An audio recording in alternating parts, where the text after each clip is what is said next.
Hi hello ಎಲ್ರಿಗೂ ನಮಸ್ಕಾರ. Welcome to Krupasuma blog. ಧನವಂತರಾಗಲು ಶ್ರೀಮಂತಿಕೆಯ ಸುಖವನ್ನು ಅನುಭವಿಸಬೇಕೆಂದು ಪ್ರತಿಯೊಬ್ಬರೂ ಆಸೆ ಪಡುತ್ತಾರೆ. ಇದಕ್ಕಾಗಿ ದಿನದ ಹೆಚ್ಚಿನ ಸಮಯವನ್ನು ದುಡಿಮೆಗೆ ಮೀಸಲಿಡುತ್ತೇವೆ. ವ್ಯಕ್ತಿಯು ಜೀವನದಲ್ಲಿ ಗುರಿಯನ್ನು ತಲುಪುವುದಕ್ಕಾಗಿ ಧನವಂತನಾಗುವುದಕ್ಕಾಗಿ ಶ್ರಮಿಸುತ್ತಲೇ ಇರುತ್ತಾನೆ. ಆದರೆ ಕೆಲವೊಬ್ಬರಿಗೆ ಎಷ್ಟೇ ಪ್ರಯತ್ನಿಸಿದರೂ ಫಲ ಸಿಗುವುದಿಲ್ಲ. ಇದಕ್ಕೆ ಮುಖ್ಯ ಕಾರಣವೇನೆಂದರೆ ಅವರು ತಮ್ಮ ಜೀವನದಲ್ಲಿ ತಿಳಿದೋ ಅಥವಾ ತಿಳಿಯದೆಯೋ ಮಾಡಿದ ತಪ್ಪುಗಳಾಗಿರುತ್ತದೆ. ವ್ಯಕ್ತಿಯು ಈ ತಪ್ಪುಗಳನ್ನು ಮಾಡುವುದರಿಂದ ಅವನು ಜೀವನದಲ್ಲಿ ಯಾವುದೇ ಪ್ರಯೋಜನವನ್ನು ಪಡೆಯಲಾಗುವುದಿಲ್ಲ. ಅವನ ಈ ತಪ್ಪುಗಳಿಂದ ಅವನು ಮಾಡಿದ ಪ್ರಯತ್ನಗಳೆಲ್ಲ ವ್ಯರ್ಥವಾಗಿ ಬಿಡುತ್ತದೆ. ನಾವು ಶ್ರೀಮಂತರಾಗಬೇಕಾದರೆ ಯಾವೆಲ್ಲ ತಪ್ಪುಗಳನ್ನು ಮಾಡಬಾರದು ಎಂಬುದನ್ನು ತಿಳಿದುಕೊಳ್ಳೋಣ. ಈ ರೀತಿ ತಲೆ ಕೆರೆದುಕೊಳ್ಳಬಾರದು. ತಲೆಯಲ್ಲಿ ಕೆರೆತಗಳು ಉಂಟಾಗುವುದು ಸಾಮಾನ್ಯ. ಅಂತಹ ಸಂದರ್ಭದಲ್ಲಿ ಕೆಲವೊಬ್ಬರು ತಮ್ಮ ಎರಡೂ ಕೈಗಳಿಂದ ತಲೆಯನ್ನು ಕೆರೆದುಕೊಳ್ಳುವುದನ್ನು ನೀವು ಗಮನಿಸಿರಬಹುದು. ಇದನ್ನು ತಪ್ಪು ಎಂದು ಹೇಳಲಾಗುತ್ತದೆ. ನಂಬಿಕೆಯ ಪ್ರಕಾರ ನಾವು ಎರಡೂ ಕೈಗಳಿಂದ ತಲೆಯನ್ನು ಕೆರೆದುಕೊಳ್ಳುವುದರಿಂದ ಬಡತನ ಬರುತ್ತದೆ. ಇಂತಹ ವ್ಯಕ್ತಿಯು ಜೀವನದುದ್ದಕ್ಕೂ ಹಣಕಾಸಿನ ಸಮಸ್ಯೆಯನ್ನು ಎದುರಿಸುತ್ತಾನೆ. ಇದನ್ನು ವಿಷ್ಣು ಪುರಾಣದಲ್ಲಿ ಉಲ್ಲೇಖಿಸಲಾಗಿದೆ. ಸಂಜೆ ಹುಳಿ ವಸ್ತುಗಳನ್ನು ಎಂದಿಗೂ ದಾನ ಮಾಡಬೇಡಿ.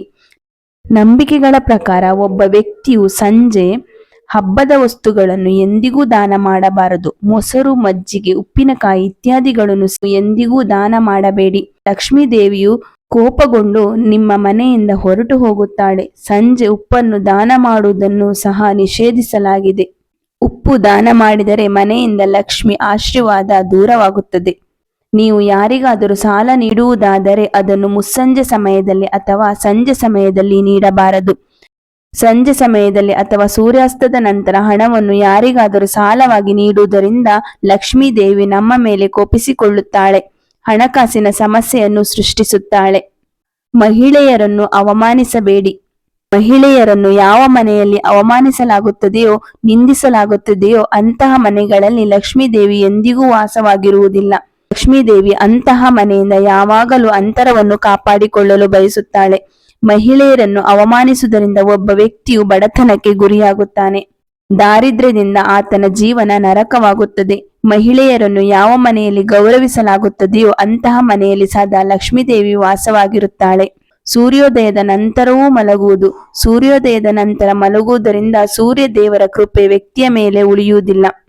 ಅಂತಹ ಪರಿಸ್ಥಿತಿಯಲ್ಲಿ ಜನರ ಜೀವನದಲ್ಲಿ ಬಡತನ ಮುಂದುವರಿಯುತ್ತದೆ. ಅಲ್ಲದೆ ಸಂಜೆ ಸೂರ್ಯಾಸ್ತದ ಸಮಯದಲ್ಲಿ ಮಲಗಬಾರದು ಮತ್ತು ಸೂರ್ಯ ದೇವರ ದರ್ಶನ ಮಾಡಿ ಧ್ಯಾನ ಮತ್ತು ಪೂಜೆ ಮಾಡಬೇಕು.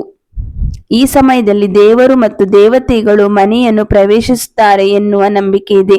ಅಂತಹ ಸಂದರ್ಭದಲ್ಲಿ ನಾವು ಈ ಸಮಯದಲ್ಲಿ ಮಲಗುವುದು ಅವರ ಕೋಪಕ್ಕೆ ಗುರಿಯಾಗುತ್ತೇವೆ. ಈ ಮಾಹಿತಿ ನಿಮಗೆ ಇಷ್ಟವಾಗಿದ್ರೆ ದಯವಿಟ್ಟು ನಮ್ಮ ಚಾನೆಲ್ ಅನ್ನ ಸಬ್ಸ್ಕ್ರೈಬ್ ಮಾಡ್ಕೊಳ್ಳಿ, ಹಾಗೆ ಬೆಲ್ ಐಕಾನ್ ಕ್ಲಿಕ್ ಮಾಡಿ. Thank you.